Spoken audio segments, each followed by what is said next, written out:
Hi, I'm Annie Cox and welcome to my kitchen. I know I always start out these things with, I'm going to make my favorite recipe, but this really is one of my favorite recipes. I've been in love with Chinese dumplings since I was a little kid. My parents used to bring me into Chinatown, and sometimes they're called Peking ravioli, and I would have just up. We'd have to get seconds on it because I was so enamored by them. And I recently learned from my good friend Joanne Chang, who owns a restaurant in Boston, how to make these. Couldn't be easier. You're going to fall in love with them too, and let's just get started, all right? Enough of the talking about my childhood memories. So I have about a pound of ground pork, which we're going to add into a bowl. And to that, I'm going to add some cilantro, which adds a nice brightness and yummy flavor to it. You can use your fingers for all of this, but there are cameras rolling here. And some ginger, nice and minced up. And some some chives. You could use scallions as well. And if you're lucky enough to have an Asian market near you, you can use garlic chives, which are traditional. But this is going to add some crunch and nice heat and flavor to it. Also, some finely chopped cabbage. Again, lots of nice texture. You can use Savoy or Napa cabbage. The big, typical green cabbage, it's a little thick, but if you mince it up, it'll be just fine. Now, also, some garlic, because I love garlic so much, and so do most of the Asian recipes. Finely minced, and to get it that way, the microplaner, just grate it right on there.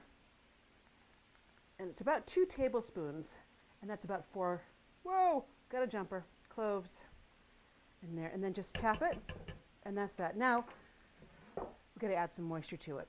Soy sauce. What great Asian recipe doesn't have soy sauce? I prefer the low sodium soy sauce. It has just as much flavor and not as much salt, and frankly, we eat too much salt. A little bit of rice wine vinegar. Again, that'll keep it nice and bright. Add a touch of sweetness, but not too much. Sesame oil, which adds a nice nutty flavor to it, and it's going to give it a good texture too and hold it all together. See, no eggs in this, no bread in this, so we've got to use these ingredients. And just a couple dashes of heat.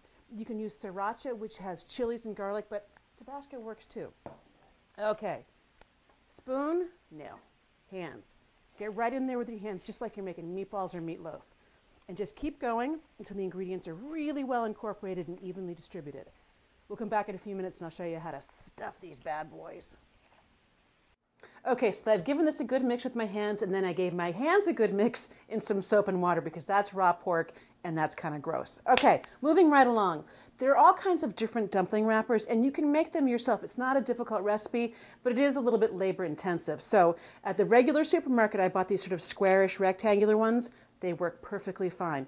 In Chinatown in Boston, I found these nice round ones, which are a little bit more traditional. I'll show you how to use both. The most important thing, though, is that when you stuff them, you seal them well, because once we start cooking them, all this love that we made, we don't want it oozing out the sides. Okay, let's get started. Square ones first. Line up, Henry Ford factory assembly style, like so. Let me get this out of the way so you can see everything that I'm doing. You take about 2, this is a regular teaspoon, you want about 2 teaspoons of the filling, because you don't want to overstuff them either, or the dough will break and again you'll have split. So there it is, right in the center. I have a little bit of water. I'm just going to dip my hands in it and rub that around the outer edges of the square. Now for these square ones, pull the dough up and over, and then with your thumbs, squeeze the edges in, and then really seal the edges well. Like that. Perfect. Again, you can use these for raviolis too. Super easy. Then I line them up on a tray, pop them in the freezer so they'll be nice and firm when we go to fry them. Okay, here they are, out of the freezer, nice and firmed up, and into a frying pan with a little bit of oil. We're going to fry these on both sides, and because we've got raw pork in here, we're going to actually steam them too. Now you could just fry them and you could just steam them, but that would take a little bit longer. We like speed. So we get crispy and steamed on this one.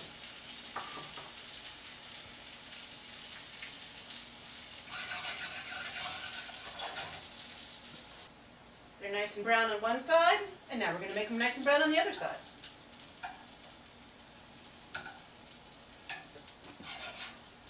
So we've let them get a little brown on the other side, and to this I'm just going to add about 2 tablespoons of water. And then cover them with a lid, and they'll finish cooking. So there you have it, Chinese dumplings or Peking raviolis, one of my favorites. For this recipe, plus a recipe for a whole lot more, including the soy dipping sauce, go to yankeemagazine.com.